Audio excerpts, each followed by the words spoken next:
एक छोटे से गांव में एक गरीब विधवा महिला अपने बेटे के साथ रहती थी। उसका नाम रामू था और बेटे का नाम आदित्य। रामू के पति की मृत्यु तब हो गई थी जब आदित्य सिर्फ 3 साल का था। घर में कमाने वाला कोई नहीं था और खाने के लाले पड़े रहते थे। लेकिन रामू ने हार नहीं मानी। उसने संकल्प लिया कि चाहे कुछ भी हो जाए, वह अपने बेटे को पढ़ा लिखाकर बड़ा आदमी बनाएगी। रामू दिन रात मेहनत करती थी, कभी खेतों में मजदूरी तो कभी दूसरों के घर बर्तन धोती। कई बार उसे खाना भी नहीं मिलता, लेकिन वह कभी अपने बेटे को भूखा नहीं सुलाती। स्कूल की फीस भरने के लिए उसने अपने गहने तक बेच दिए। बारिश हो या धूप, वह रोज काम पर जाती ताकि उसका बेटा स्कूल जा सके। आदित्य भी अपनी मां की मेहनत और संघर्ष को समझता था। वह स्कूल में हमेशा अव्वल आता।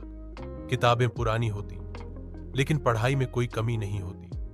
गांव के अध्यापक भी उसकी लगन देखकर हैरान थे। वे उसकी मदद करने लगे। जब बोर्ड परीक्षा आई तो आदित्य ने जिले में टॉप किया। फिर उसने दिल्ली जाकर सिविल सेवा की तैयारी करने की ठानी। मां ने अपने पास बचाए हर एक पैसे उसे दे दिए और कहा, बेटा तू अफसर बन जा, ताकि कोई और मां भूखी पेट सोने को मजबूर न हो। दिल्ली की जिंदगी आसान नहीं थी। आदित्य ने ट्यूशन पढ़ाकर अपना खर्च चलाया और साथ ही कड़ी मेहनत से एफसीसी की तैयारी की। कई बार असफल हुआ, लेकिन हर बार मां की याद उसे उठ खड़ा होने की हिम्मत देती।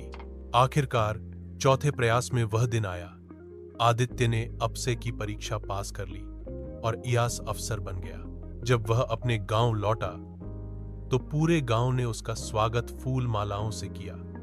लेकिन आदित्य सीधे उस छोटी सी झोपड़ी में गया, जहां उसकी मां रामू अब भी चूल्हा जलाकर रोटियां बना रही थी। उसने मां के पैरों में गिरकर कहा, यह सफलता मेरी नहीं, आपकी है मां।